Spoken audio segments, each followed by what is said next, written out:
Bienvenue dans Feu de connaissance, le podcast qui éclaire les arcanes de la culture administrative et de la sécurité civile à travers l'actualité. Depuis 1974, le Conseil européen, c'est le lieu où des compromis sont dégagés, l'endroit où les chefs d'État et de gouvernement européens se réunissent et accordent leur point de vue sur différents sujets.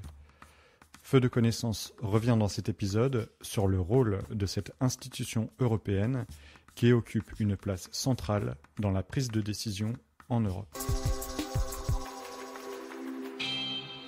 Alors que le sommet de Copenhague de décembre 1973 prévoit la tenue de réunions au sommet chaque fois que nécessaire, le sommet de Paris de décembre 1974, qui s'est réuni à l'invitation du président Valéry Giscard d'Estaing, a créé le Conseil européen. L'intention était de mettre en place un forum informel de discussion entre les chefs d'État et de gouvernement. Le Conseil européen, c'est l'institution de l'Union européenne qui va définir les orientations et les priorités politiques générales de l'Union européenne.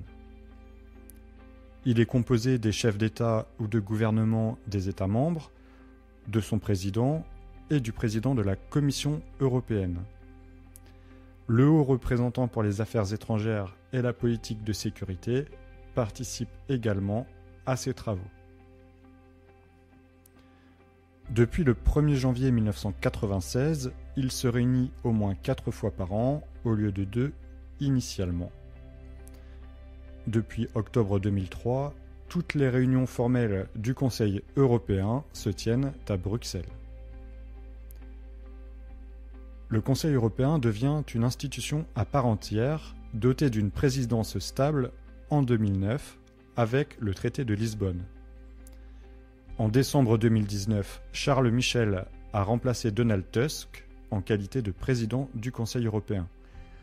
Il a été réélu en 2022 pour un nouveau mandat, et de nouvelles élections auront donc lieu en novembre 2024. Le président du Conseil européen est élu à la majorité qualifiée renforcée, 72% des membres du Conseil qui représentent environ 65% de la population, et il est élu pour un mandat de 2 ans et demi, renouvelable une seule fois. Le président a pour rôle d'animer et de présider les travaux du Conseil européen, mais il n'a pas de pouvoir de décision. Il assure la représentation extérieure de l'Union européenne pour les matières qui relèvent de la politique étrangère et de sécurité commune, et il ne peut pas exercer de mandat national. Les réunions sont donc présidées par le président du Conseil européen qui peut, selon les besoins, convoquer des réunions formelles, informelles et extraordinaires du Conseil européen. Au début de chaque réunion, la présidente du Parlement européen est invitée à présenter les points de vue de son institution.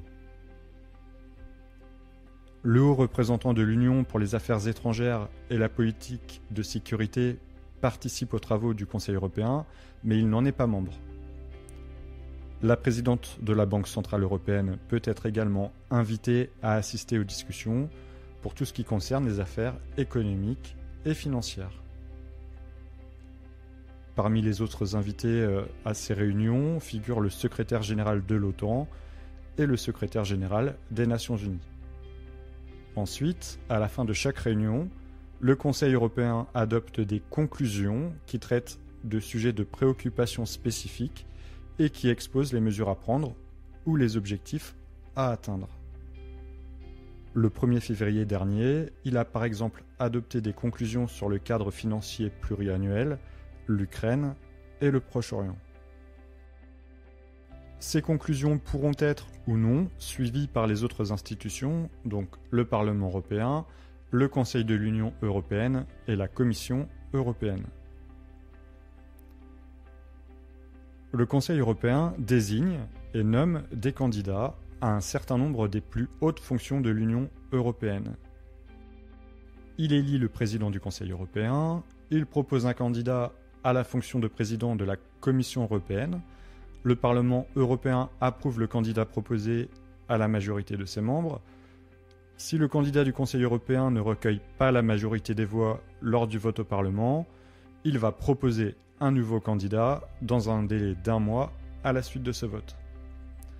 Il nomme également le haut représentant de l'Union pour les affaires étrangères et la politique de sécurité, souvent présenté comme le chef de la diplomatie de l'Union européenne. La décision relative au candidat proposé requiert la majorité qualifiée et doit être approuvée par le président de la Commission. Une fois que le Parlement a donné son approbation, le Conseil européen nomme officiellement la Commission européenne. La décision du Conseil européen est prise à la majorité qualifiée.